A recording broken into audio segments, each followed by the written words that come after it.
Herkese merhaba, mutfağıma ve kanalıma hoş geldiniz. Bugün sizlerle birlikte orijinal görünümü ile mutfağımızda, kendi evimizde yapabileceğimiz KFC tavuk tarifi hazırlayacağız. Aradaki püf noktaları kaçırmamanız için videoyu atlamadan izlemenizi tavsiye ediyorum ve hemen tarife geçiyorum.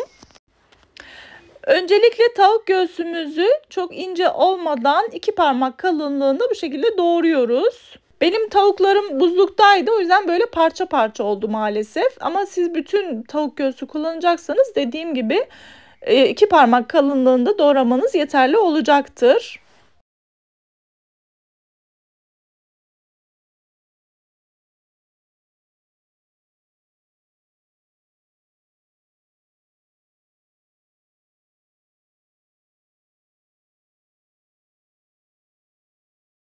Evet, tavuklarımın hepsini doğradım. Şimdi tavuklarımızı bekleteceğimiz sulu karışımı hazırlıyoruz. Bunun için büyük bir kaseye 1 adet yumurta, 1 tatlı kaşığı pul biberi, 1 tatlı kaşığı toz kırmızı biber, 1 çay kaşığı karabiber, 1 tatlı kaşığı köri, 1 tatlı kaşığı kekik ve 2 tatlı kaşığı olmazsa olmaz tavuk baharatını ilave ediyorum.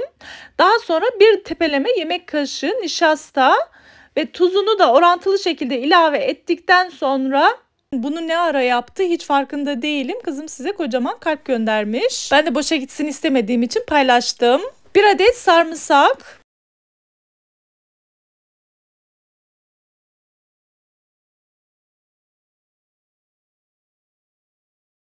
1 adet küçük boy soğan.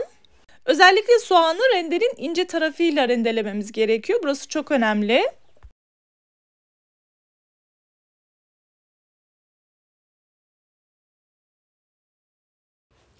Evet, soğan ve sarımsağı da ekledikten sonra çırpıcı yardımıyla homojen bir şekilde bütün malzemeleri karıştırıyorum. Evet, tüm malzemeleri karıştırdıktan sonra maden suyunu ilave ediyorum. Maden suyunun ölçüsünü ve malzeme miktarını açıklama kısmına yazacağım arkadaşlar. Oradan ulaşabilirsiniz. Bu arada bir hatırlatma yapmak istiyorum. Eğer videomu beğenirseniz beğenmeyi ve bir sonraki videolarımdan haberdar olmak için bildirimleri açıp kanalıma ücretsiz abone olursanız çok mutlu olurum. Yorumlarınızı da çok merak ediyorum. Beni yorumsuz bırakmayın inşallah.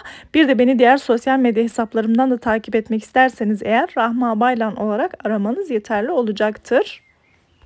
Evet, hazırladığımız bu suyun içine doğramış olduğumuz bütün tavukları ilave ediyorum ve karıştırıyorum.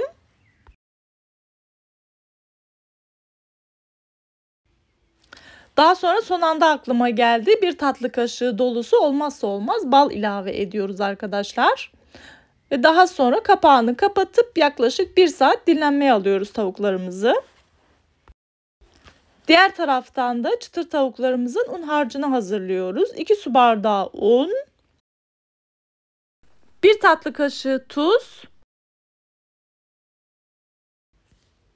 yine 1 yemek kaşığı tavuk baharatı, 1 yemek kaşığı nişasta, 1 çay kaşığı karabiber, 1 tatlı kaşığı pul biber, 1 tatlı kaşığı kekik ilave edip karıştırıyorum.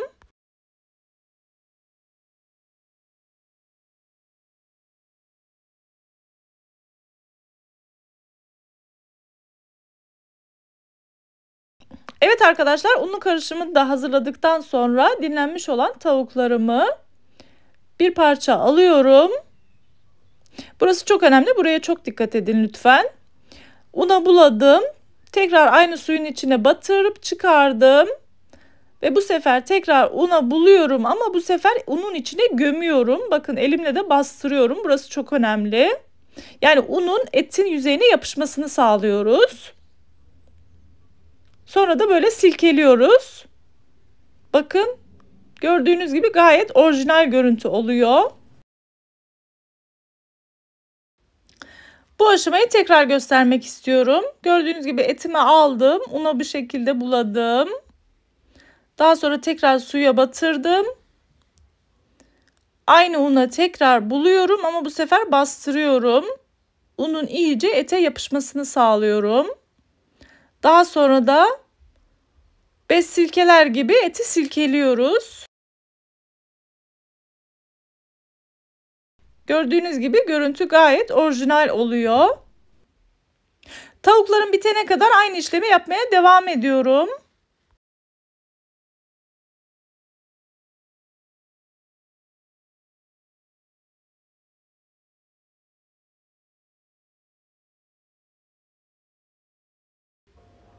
Evet, tavuklarımızı hazırladık. Şimdi kızartmaya geçiyoruz.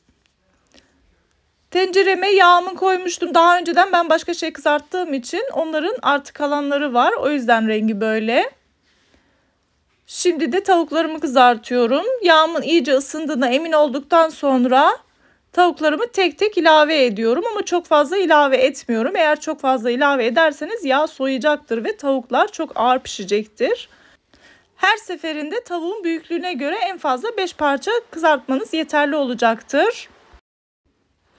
Etleri kızartırken arada bir bu şekilde çevirmenizi tavsiye ediyorum. Bu sayede etlerimiz daha çıtır çıtır oluyor.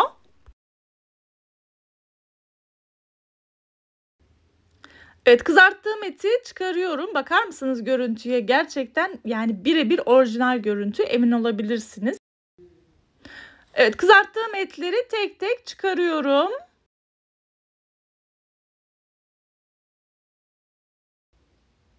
Geri kalan etlerimi de aynı şekilde kızartmaya devam ediyorum. Evet arkadaşlar, gördüğünüz gibi çok kısa sürede ve çok kolay bir şekilde KFC tavuklarımızı yaptım, bitti. Yan tarafta da çıtır mantar topları var. Onun harcı çok farklı oluyor. Onu da bundan sonraki videoda paylaşacağım. Kaçırmayın lütfen. Gerçekten çok lezzetli ve yani bekletilmeye değecek bir tarif, emin olabilirsiniz diyorum ve doku testine geçiyorum. Evet arkadaşlar, gördüğünüz gibi çıtır tavuklarımı, KFC tavuklarımı yaptım. Gerçekten özellikle tavuklar orijinalinden çok daha güzel oldu, emin olabilirsiniz. Hem görüntü itibariyle hem de lezzet itibariyle inanılmaz güzel oldu. Hemen şimdi size göstereceğim ama önce şöyle dokusunu göstermek istiyorum. Bakar mısınız? Gerçekten orijinal olmadı mı sizce de?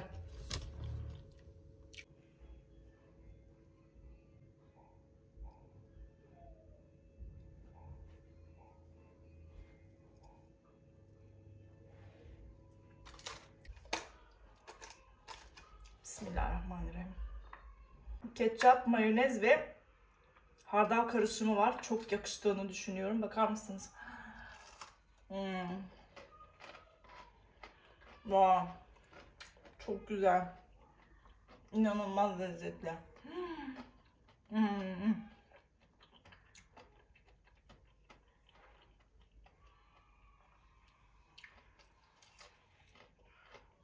Bakın. Çok güzel pişti ve içi de sulu sulu, görüyorsunuz.